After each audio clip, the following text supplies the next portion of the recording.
ನಮಸ್ಕಾರ ಸ್ನೇಹಿತರೆ, ವಿಶ್ವವಾಣಿ ಟಿವಿ ಸ್ಪೆಷಲ್ನ ವಿಶೇಷ ಸಿನಿಮಾ ರಿವ್ಯೂ ಸೆಗ್ಮೆಂಟಿಗೆ ಸ್ವಾಗತ. ನಾನು ಸುಜಯ್ ರಾಜ್. ಸ್ನೇಹಿತರೆ, ಡಾಲಿ ಧನಂಜಯ್ ನಿರ್ಮಾಣದ ಪೂರ್ಣಚಂದ್ರ ಮೈಸೂರು ಬರೆದು ನಟಿಸಿ ನಿರ್ದೇಶನ ಮಾಡಿರುವಂತಹ ಮದರ್ ಪ್ರಾಮಿಸ್ ಸಿನಿಮಾ ಇವತ್ತು ರಿಲೀಸ್ ಆಗಿದೆ. ಇದೊಂದು mindless comedy genre cinema. Very recent example ಕೊಡಬಹುದು ಅಂತಂದರೆ, ಈ ಸಿನಿಮಾದ ಲುಕ್ ಆ್ಯಂಡ್ ಫೀಲ್ ಬಹುತೇಕ ಹಾಸ್ಟೆಲ್ ಹುಡುಗರು ಬೇಕಾಗಿದ್ದಾರೆ ಸಿನಿಮಾ ಥರನೇ ಇದೆ. ಆದರೆ ಎರಡೂ ಸಿನಿಮಾಗಳ ಕಥಾವಸ್ತು, ಎರಡರಲ್ಲೂ ಹೇಳೋಕೆ ಹೊರಟಿರುವಂತಹ ವಿಷಯ ಬೇರೆನೇ ಇದೆ. ಆ ಪ್ರಪಂಚನೇ ಬೇರೆ, ಈ ಪ್ರಪಂಚನೇ ಬೇರೆ. ಆದರೆ ಈ ಸಿನಿಮಾದಲ್ಲಿ ಬಹುತೇಕ ನಟರುಗಳು ಹಾಸ್ಟೆಲ್ ಹುಡುಗರು ಬೇಕಾಗಿದ್ದಾರೆ ಸಿನಿಮಾದಲ್ಲಿ ನಟಿಸಿದವರೇ ಇದ್ದಾರೆ.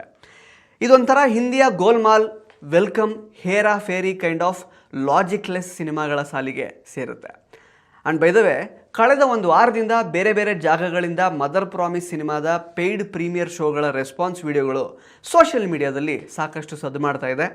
ಒಂದು ವಾರದಿಂದ ಕೊಟ್ಟಿರುವಂತಹ ಬಿಲ್ಡಪ್ಗೆ ತಕ್ಕ ಹಾಗೇ ಈ ಸಿನಿಮಾ ಮೂಡ್ ಬಂದಿದೆಯಾ ಅಥವಾ ಇಲ್ವಾ ಅಂತ ಈ ವಿಡಿಯೋದಲ್ಲಿ ಮುಂದೆ ನಾನು ತಿಳಿಸ್ತಾ ಹೋಗ್ತೀನಿ. ಹಾಗಾಗಿ ಈ ವಿಡಿಯೋನ ಕಡೆ ತನಕ ನೋಡಿ. ಹಾಗೆಯೇ ನೀವಿನ್ನೂ ವಿಶ್ವವಾಣಿ ಟಿವಿ ಸ್ಪೆಷಲ್ ಯೂಟ್ಯೂಬ್ ಚಾನಲ್ಗೆ ಸಬ್ಸ್ಕ್ರೈಬ್ ಆಗಿಲ್ಲ ಅಂತಾದರೆ ಮಾಡ್ಕೊಳ್ಳಿ. ಹಾಗೆಯೇ ಪಕ್ಕದ ಬೆಲ್ ಐಕಾನನ್ನು ತಪ್ಪದೇ ಒತ್ತಿ. ಸ್ನೇಹಿತರೆ, ನಾನು ಆಗಲೇ ಹೇಳಿದಾಗೆ ಮದರ್ ಪ್ರಾಮಿಸ್ ಒಂದು mindless comedy genre cinema. So ದಯವಿಟ್ಟು ನಿಮ್ಮ ಬ್ರೈನನ್ನು ಮನೇಲೇ ಇಟ್ಟು ಈ ಸಿನಿಮಾನ ನೋಡೋದಕ್ಕೆ ಬನ್ನಿ. ಆಗ ಮಾತ್ರ ಈ ಸಿನಿಮಾ ನಿಮಗೆ ತಕ್ಕ ಮಟ್ಟಿಗೆ ಮಜಾ ಕೊಡುತ್ತೆ. ಲಾಜಿಕ್ ಎಲ್ಲ ಹುಡುಕ್ತೀನಿ ಅನ್ನೋ ಮೈಂಡ್ ಸೆಟ್ಟಲ್ಲಿ ಈ ಸಿನಿಮಾ ನೋಡೋದಕ್ಕೆ ದಯವಿಟ್ಟು ಬರಲೇಬೇಡಿ. ಡೆಫಿನೆಟ್ಲಿ ಡಿಸಪಾಯಿಂಟ್ ಆಗುತ್ತೆ.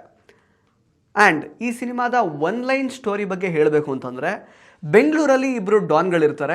ಅಮ್ಮ ಕೊಡಿಸಿದಂತಹ ಸ್ಪ್ಲೆಂಡರ್ ಬೈಕಲ್ಲಿ ಚಿಕ್ಕ ವಯಸ್ಸಿಂದ ರೇಸ್ ಮಾಡ್ಕೊಂಡು ಬೆಳೆದು ಈಗ ಸಿಟಿಯ ದೊಡ್ಡ ಗ್ಯಾಮ್ಲಿಂಗ್ ಕಿಂಗ್ ಪಿನ್ ಆಗಿರುವಂತಹ ರೋಸಿ ಅಂದರೆ ಧನಂಜಯ್ ಒಂದು ಕಡೆ ಆದರೆ, ದೊನ್ನೆ ಬಿರಿಯಾನಿ ಹೆಸರಿನ ಮತ್ತೊಬ್ಬ ಡಾನ್ ಇನ್ನೊಂದು ಕಡೆ ಇರ್ತಾನೆ. ಈ ದೊನ್ನೆ ಬಿರಿಯಾನಿ ಪಾತ್ರವನ್ನು ಮಾಡಿರೋದು ನಟ ಮಹದೇವ್ ಪ್ರಸಾದ್ ಅವರು. ಇವರಿಬ್ಬರು ಕೂಡ ಚಿಕ್ಕ ವಯಸ್ಸಿಂದ ಕ್ಲಾಸ್ಮೇಟ್ಸ್ ಆಗಿರ್ತಾರೆ, ಚಿಕ್ಕ ವಯಸ್ಸಿಂದ ಫ್ರೆಂಡ್ಸ್ ಆಗಿರ್ತಾರೆ. ದೊಡ್ಡವರಾದಮೇಲೆ ಯಾವುದೋ ಒಂದು ಸಣ್ಣ ವಿಚಾರಕ್ಕೆ ಇಬ್ಬರು ಕೂಡ ಕಿರಿಕ್ ಮಾಡಿಕೊಂಡು ಇಡೀ ಬೆಂಗಳೂರನ್ನು ಅರ್ಧರ್ಧ ಹಂಚ್ಕೊಂಡು ಬಿಟ್ಟಿರ್ತಾರೆ.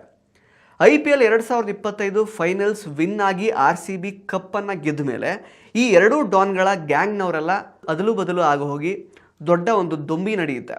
ಸೊ ಈ ಗಲಾಟೆ ನಡುವೆ ಸಿಕ್ಕಿ ಹಾಕಿಕೊಳ್ಳುವಂತಹ ರ್ಯಾಂಡಿ, 7up ಮತ್ತು ಮನು ಅವರ ಲೈಫಲ್ಲಿ ಏನೇನಾಗುತ್ತೆ ಅನ್ನೋದನ್ನು ನೀವು ಥಿಯೇಟ್ರಲ್ಲೇ ನೋಡಬೇಕಾಗುತ್ತೆ. ಚಿತ್ರದ ಪಾಸಿಟಿವ್ಸ್ ಕಡೆಗೆ ಬಂದುಬಿಡೋಣ. ಈ ಸಿನಿಮಾ ಮೂಲಕ ಪೂರ್ಣಚಂದ್ರ ಮೈಸೂರು ಅವರು ಮೊದಲನೇ ಬಾರಿಗೆ ಡೈರೆಕ್ಟರ್ ಆಗಿದ್ದಾರೆ. ಮೊದಲನೇ ಸಿನಿಮಾದಲ್ಲಿ ಸಾಕಷ್ಟು ಕ್ಯಾರೆಕ್ಟರ್ಗಳನ್ನು ಚಿತ್ರಕಥೆಗೆ ಒಗ್ಗಿಸಿರೋದು, ಆಲ್ಮೋಸ್ಟ್ ಎಲ್ಲ ಕ್ಯಾರೆಕ್ಟರ್ಗಳು ರಿಜಿಸ್ಟರ್ ಆಗೋ ಥರ ಆ ಕ್ಯಾರೆಕ್ಟರ್ಗಳನ್ನು ಬರ್ಕೊಂಡಿರೋದು, ಯಾವ ಪಾತ್ರವೂ ಕೂಡ ಲೆಫ್ಟ್ ಔಟ್ ಆಗದ ಹಾಗೆ ಸಿನಿಮಾನ ಎಕ್ಸಿಕ್ಯೂಟ್ ಮಾಡಿರೋದಕ್ಕೆ ಪೂರ್ಣಚಂದ್ರ ಮೈಸೂರು ಅವರಿಗೆ ಒಂದು ಬಿಗ್ ಥಮ್ಸ್ ಅಪ್ ಕೊಡಲೇಬೇಕು. ಇಷ್ಟೆಲ್ಲ ಮಾಡಿ ಅವರು ಕೂಡ ಆ್ಯಕ್ಟ್ ಮಾಡಿದ್ದಾರೆ. ಇದಕ್ಕೆ ನಿಜವಾಗ್ಲೂ ಒಂದು ಬಿಗ್ ಅಪ್ರಿಸಿಯೇಷನ್ ಅಂತೂ ಬರಲೇಬೇಕು. ನಾನು ಆಗಲೇ ಹೇಳಿದಾಗೆ ಈ ಸಿನಿಮಾನ ಲಾಜಿಕ್ಲೆಸ್ ಕಾಮಿಡಿ ಥರನೇ ಅವರು ಮೊದಲನೇ ಸೀನಿಂದನೇ ಎಸ್ಟಾಬ್ಲಿಷ್ ಮಾಡ್ತಾನೆ ಹೋಗ್ತಾರೆ. ಅವ್ರು ಏನು ಅಂದ್ಕೊಂಡಿದ್ದಾರೋ, ಏನು ಎಕ್ಸಿಕ್ಯೂಟ್ ಮಾಡಬೇಕು ಅಂತ ಅವರು ಯೋಚನೆ ಮಾಡಿದಾರೋ ಬರವಣಿಗೆಯ ಹಂತದಲ್ಲಿ, ಅದನ್ನು ಅವರು ಮಾಡಿ ಗೆದ್ದಿದ್ದಾರೆ ಅಂತಲೇ ಹೇಳ್ಬೋದು. ಆ್ಯಂಡ್ ಈ ಸಿನಿಮಾದಲ್ಲಿ ರ್ಯಾಂಡಿ, ರೋಸಿ, ದೊನ್ನೆ ಬಿರಿಯಾನಿ, SMS, 7up, ಮ್ಯಾಗಿ ಈ ರೀತಿ ಚಿತ್ರ ವಿಚಿತ್ರ ಕ್ಯಾರೆಕ್ಟರ್ಗಳು ಬರ್ತಾನೆ ಹೋಗುತ್ತೆ. ಅಂಟಿಲ್ ಇಂಟರ್ವಲ್ ಇವರೆಲ್ಲ ಯಾರು, ಏನು ಮಾಡ್ತಿದ್ದಾರೆ ಅಂತ ಗೊತ್ತಾಗೋದಕ್ಕೇ ಸ್ವಲ್ಪ ಟೈಮ್ ಬೇಕಾಗುತ್ತೆ. ಇಂಟರ್ವಲ್ ಆದಮೇಲೆ ನಿರ್ದೇಶಕರು ಬಿಲ್ಡ್ ಮಾಡಿರುವಂತಹ ವರ್ಲ್ಡ್ ಬಗ್ಗೆ ಕ್ಲಿಯರ್ ಪಿಕ್ಚರ್ ಸಿಗುತ್ತೆ. ಕಾಮಿಡಿ ಪಂಚಸ್ ಆಗ ಜಾಸ್ತಿ ಅಪೀಲ್ ಆಗೋದಕ್ಕೆ ಸ್ಟಾರ್ಟ್ ಆಗುತ್ತೆ. ಸೊ ಈ ಸಿನಿಮಾದ ವರ್ಲ್ಡ್ ಬಿಲ್ಡಿಂಗ್ಗೆ ಒಂದು ರೀತಿ ಯುನೀಕ್ ಅಂತ ಹೇಳ್ಬೋದು. ಆ್ಯಂಡ್ ಸಿನಿಮಾದ ಇನ್ನೊಂದು ಹೈಲೈಟ್ ಏನು ಗೊತ್ತಾ, ಅಷ್ಟೊಂದು ಕ್ಯಾರೆಕ್ಟರ್ಸ್ ಇದೆ, ಆದರೆ ಒಂದೇ ಒಂದು ಮಿಸ್ಕಾಸ್ಟ್ ಆಗಿಲ್ಲ ಈ ಸಿನಿಮಾದಲ್ಲಿ. ಪ್ರತಿಯೊಬ್ಬರು ಕೂಡ ಸಖತ್ತಾಗಿ ಆ್ಯಕ್ಟ್ ಮಾಡಿದ್ದಾರೆ. ಕನ್ನಡದಲ್ಲಿ ಇಷ್ಟೊಂದು ಜನ ಅದ್ಭುತ ಪ್ರತಿಭೆಗಳಿಗೆ ಇದು ಒಂದೇ ಸಿನಿಮಾ ದೊಡ್ಡ ಪ್ಲ್ಯಾಟ್ಫಾರ್ಮ್ ಥರ ಕ್ರಿಯೇಟ್ ಮಾಡಿಕೊಟ್ಟಿದೆ. ಪ್ರತಿಯೊಬ್ಬ ನಟರುಗಳ ಕಾಮಿಡಿ ಟೈಮಿಂಗ್ ಆಗಿರಬಹುದು, ಪರ್ಫಾರ್ಮೆನ್ಸ್ ಆಗಿರಬಹುದು, ಟಾಪ್ ನಾಚ್ ಅಂತ ಹೇಳ್ಬೋದು. ಆ್ಯಂಡ್ ಅಫ್ಕೋರ್ಸ್ ಇಷ್ಟೊಂದು ಹೊಸ ಪ್ರತಿಭೆಗಳಿಗೆ ಮಿಂಚೋದಕ್ಕೆ ಅವಕಾಶ ಕೊಟ್ಟು ಅದ್ರ ಜೊತೆಗೆ ಸ್ಟಾರ್ ಅನ್ನೋ ಇಮೇಜ್ ಎಲ್ಲ ಸೈಡ್ಗಿಟ್ಟು ಈ ಒಂದು ಕಾಮಿಡಿ ಜಾನರ್ನ ಫಿಲಮಲ್ಲಿ ತಾವೇ ಒಂದು ಕಾಮಿಡಿ ಕ್ಯಾರೆಕ್ಟರ್ ಥರನೂ ಆ್ಯಕ್ಟ್ ಮಾಡಿರುವಂತಹ ಡಾಲಿ ಧನಂಜಯ್ ಅವರ ಹೊಸತನದ ತುಡಿತಕ್ಕೆ ಒಂದು ಹ್ಯಾಟ್ಸ್ ಆಫ್ ಹೇಳಲೇಬೇಕು. ಬೇರೆ ಬೇರೆ ತರಹದ ಕನ್ನಡ ನೆಲದ ಸಿನಿಮಾಗಳು, ಎಕ್ಸ್ಪೆರಿಮೆಂಟ್ಗಳು ಕನ್ನಡದಲ್ಲಿ ಆಗ್ತಾ ಇರೋದರ ಹಿಂದೆ ಡಾಲಿ ಧನಂಜಯ್ ಅವರ ಕಾಂಟ್ರಿಬ್ಯೂಷನ್ ಕೂಡ ಬಹಳಷ್ಟಿದೆ. ಒಂದು ಹೇಳ್ತೀನಿ, ಮದರ್ ಪ್ರಾಮಿಸ್ ಸಿನಿಮಾ ನಿಮಗೆ ಇಷ್ಟ ಆಗಬಹುದು ಅಥವಾ ಇಷ್ಟ ಆಗದೇನೂ ಇರಬಹುದು. ಆದರೆ ಇದೊಂದು ಯುನೀಕ್ ಎಕ್ಸ್ಪೆರಿಮೆಂಟ್ ಕನ್ನಡದಲ್ಲಿ ಆಗಿರುವಂಥದ್ದು ಅಂತ ನಾನು ಖಡಾಖಂಡಿತವಾಗಿ ಅನುಮಾನ ಇಲ್ಲದೇ ಹೇಳ್ತೀನಿ. ಈ ಕ್ರೆಡಿಟು ಡೆಫಿನೆಟ್ಲಿ ಡಾಲಿ ಪಿಕ್ಚರ್ಸ್ಗೆ ಹೋಗಲೇಬೇಕು.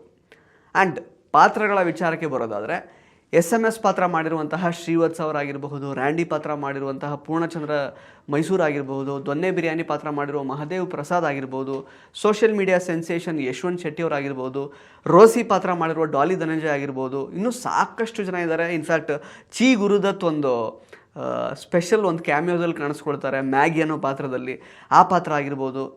ಪ್ರತಿಯೊಬ್ಬರ ಕಾಮಿಡಿ ಟೈಮಿಂಗ್ ನಿಜಕ್ಕೂ ಅದ್ಭುತವಾಗಿದೆ, ಎಲ್ಲರೂ ಮನಸ್ಸಲ್ಲಿ ಉಳ್ಕೋತಾರೆ.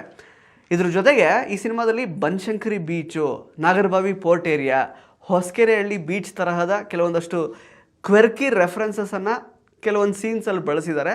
ಇದೆಲ್ಲವೂ ಕೂಡ ಈ ಸಿನಿಮಾದಲ್ಲಿ ಬ್ರಿಲಿಯಂಟಾಗಿ ವರ್ಕ್ ಆಗಿದೆ.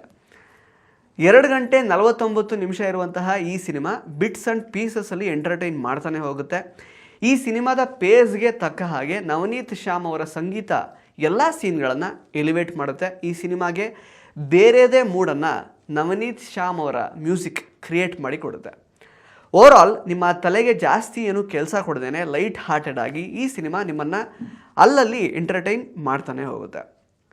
ಈಗ ಈ ಸಿನಿಮಾದ ಫ್ಲಾಸ್ ಕಡೆಗೆ ಬರೋದಾದರೆ, ನಾನು ಆಗಲೇ ಹೇಳಿದೆ ಈ ಸಿನಿಮಾದಲ್ಲಿ ಸಾಕಷ್ಟು ಕ್ಯಾರೆಕ್ಟರ್ ಇದೆ. ಆ ಎಲ್ಲ ಕ್ಯಾರೆಕ್ಟರ್ಗಳನ್ನು ರಿಜಿಸ್ಟರ್ ಮಾಡಿಸಿ ಅದ್ರ ಜೊತೆಗೆ ಒಂದು ವರ್ಲ್ಡ್ ಬಿಲ್ಡ್ ಮಾಡಿದಾರಲ್ಲ, ಸೊ ಆ ವರ್ಲ್ಡ್ ಬಿಲ್ಡ್ ಮಾಡೋ ವಿಷಯದಲ್ಲಿ ಡೈರೆಕ್ಟರ್ ಸ್ವಲ್ಪ ಗೊಂದಲಕ್ಕೆ ಒಳಗಾಗಿರೋದು ಗೊತ್ತಾಗುತ್ತೆ. ಇದೇ ಕಾರಣಕ್ಕೇ ಆಲ್ಮೋಸ್ಟ್ ಪ್ರೀ ಇಂಟರ್ವಲ್ ತನಕ ಸಿನಿಮಾದಲ್ಲಿ ಎಕ್ಸಾಕ್ಟ್ಲಿ ಏನಾಗ್ತಾ ಇದೆ, ಯಾವ್ಯಾವ ಕ್ಯಾರೆಕ್ಟರು ಏನೇನು ಮಾಡುತ್ತೆ ಅನ್ನುವಂತಹ ಕನ್ಫ್ಯೂಷನ್ ಪ್ರೇಕ್ಷಕರಾಗಿ ನಮಗೆ ಆಗುತ್ತೆ. ಅದ್ರ ಜೊತೆಗೆ ಫಸ್ಟ್ ಹಾಫಲ್ಲಿ ಒಂದು ಬಾರ್ ಸೀಕ್ವೆನ್ಸ್ ಎಲ್ಲ ಇದೆ, ಅದನ್ನು ಸ್ವಲ್ಪ ಪ್ರೊಲಾಂಗ್ ಮಾಡಿದ್ದು ಅನ್ನೆಸೆಸರಿ ಅಂತ ನನಗನ್ನಿಸ್ತು. ಸೊ ಆ ಕಾರಣದಿಂದ ಫಸ್ಟ್ ಹಾಫ್ ಸ್ವಲ್ಪ ಸರಿಯಾಗಿ ಅಷ್ಟು ಕನೆಕ್ಟ್ ಆಗಲ್ಲ, ಎಂಗೇಜ್ಮೆಂಟ್ ಫ್ಯಾಕ್ಟರ್ ಕೂಡ ಕಡಿಮೆನೇ ಇದೆ. ಸೆಕೆಂಡ್ ಹಾಫ್ ಹಂಗೆ ಹೋಲಿಸಿದರೆ ಫಸ್ಟ್ ಹಾಫ್ಗಿಂತ ಬೆಟರ್ ಇದೆ, ಎಂಗೇಜಿಂಗ್ ಆಗಿದೆ. ಆದರೂ ಅಲ್ಲಲ್ಲಿ ಔಟ್ ಆಫ್ ಟ್ರ್ಯಾಕ್ ಆಗುತ್ತೆ, ಬಿಟ್ಸ್ ಆ್ಯಂಡ್ ಪೀಸಸಲ್ಲಿ ನಗು ತರಿಸ್ತಾ ಇರುತ್ತೆ. ಆದರೆ ಕ್ಲೈಮ್ಯಾಕ್ಸಲ್ಲಿ ತಕ್ಕ ಮಟ್ಟಿಗೆ ಸ್ಟಡಿ ಆಗುತ್ತೆ. ಆ್ಯಂಡ್ ಆಫ್ಕೋರ್ಸ್ ಕ್ಲೈಮ್ಯಾಕ್ಸಲ್ಲಿ ಯಾವುದೇ ಲಾಜಿಕ್ ಅಂತೂ ನೀವು ಎಕ್ಸ್ಪೆಕ್ಟ್ ಮಾಡೋ ಹಾಗೆ ಇಲ್ಲ, ಬಿಕಾಸ್ ಇದು ಬ್ರೈನ್ಲೆಸ್ ಜಾನರ್ನ ಒಂದು ಕಾಮಿಡಿ ಸಿನಿಮಾ. ಆ್ಯಂಡ್ ಇನ್ನೊಂದು ಮುಖ್ಯವಾಗಿ ನಾನು ಅಬ್ಸರ್ವ್ ಮಾಡಿದ್ದೇನು ಅಂತಂದರೆ, ಸ್ಕ್ರೀನ್ ಪ್ಲೇ ಸ್ವಲ್ಪ ಕ್ಲಮ್ಸಿ ಆಗಿದ್ದಕ್ಕೋ ಏನೋ ಕೆಲವು ಸೀಕ್ವೆನ್ಸಸ್ಗಳು ಕೊಡಬೇಕಾಗಿರುವಂತಹ ಪಂಚ್ನ, ಕೊಡಬೇಕಾಗಿರುವಂತಹ ಕಿಕ್ನ ಕೊಡಲಿಲ್ಲ. ಆ ಸೀಕ್ವೆನ್ಸಸ್ಗಳಲ್ಲಿ ಕಾಮಿಡಿ ಇತ್ತು, ಪರ್ಫಾರ್ಮೆನ್ಸ್ ಇತ್ತು, ಸ್ಟೇಜಿಂಗ್ ಎಲ್ಲ ಸಖತ್ತಾಗೇ ಇತ್ತು. ಆದರೂ ಕೂಡ ಆ ಸೀನ್ಗಳ ಇಂಪ್ಯಾಕ್ಟ್ ಸರಿಯಾಗಿ ಲ್ಯಾಂಡ್ ಆಗಲಿಲ್ಲ. ಸುಮಾರು 20-25 ನಿಮಿಷ ಆಲ್ಮೋಸ್ಟ್ ಈ ಸಿನಿಮಾದ ಡ್ಯೂರೇಷನಿಂದ ತೆಗೆದಿರ್ತಿದ್ರೆ, ಅಂದರೆ ಟೋಟಲ್ ಓವರಾಲ್ ಲೆಂತ್ 2 ಗಂಟೆ 49 ನಿಮಿಷ ಇದೆ.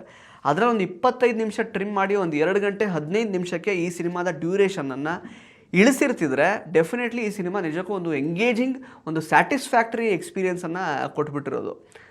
ಡ್ಯೂರೇಷನ್ ಜಾಸ್ತಿ ಆಗಿದ್ದಕ್ಕೋ ಏನೋ ಈ ಸಿನಿಮಾದ ಎಂಗೇಜ್ಮೆಂಟ್ ಗ್ರಾಫ್ ಮೇಲೆ ಕೆಳಗೆ ಆಗ್ತಾನೆ ಇರುತ್ತೆ. ಓವರಾಲ್ ಒಂದು ಸ್ಯಾಟಿಸ್ಫ್ಯಾಕ್ಟರಿ ಎಕ್ಸ್ಪೀರಿಯೆನ್ಸನ್ನು ಕೊಡೋದ್ರಲ್ಲಿ ಈ ಸಿನಿಮಾ ಹಿಂದೆ ಬೀಳುತ್ತೆ. ಬಟ್ ಬಿಟ್ಸ್ ಆ್ಯಂಡ್ ಪೀಸಸಲ್ಲಿ ಎಂಟರ್ಟೈನ್ ಅಂತೂ ಮಾಡುತ್ತೆ. ಒಟ್ಟಿನಲ್ಲಿ 2.25 ಗಂಟೆ ನಿಮ್ಮ ಬ್ರೈನನ್ನು ಮನೇಲಿಟ್ಟು ತುಂಬಿದ ಥಿಯೇಟ್ರಲ್ಲಿ ಹೆಚ್ಚು ತಲೆಗೆ ಕೆಲಸ ಕೊಟ್ಕೊಳ್ದೇನೆ ಅಲ್ಲಲ್ಲಿ ನಗಾಡಿಕೊಂಡು ಟೈಮ್ ಪಾಸ್ ಮಾಡ್ಕೊಂಡು ಬರೋಣ ಅನ್ನೋ ಮೈಂಡ್ ಸೆಟ್ನವರು ನೀವಾಗಿದ್ದರೆ ಈ ಸಿನಿಮಾನ ಡೆಫಿನೆಟ್ಲಿ ಒಂದ್ಸಲ ನೋಡ್ಬೋದು. ಧನ್ಯವಾದ. ಇಂಟ್ರೆಸ್ಟಿಂಗ್ ಮತ್ತು ಇನ್ಫಾರ್ಮೇಟಿವ್ ವಿಡಿಯೋಗಳನ್ನು ಮಿಸ್ ಮಾಡ್ಕೋಬೇಡಿ, ಈಗಲೇ ಸಬ್ಸ್ಕ್ರೈಬ್ ಮಾಡಿ.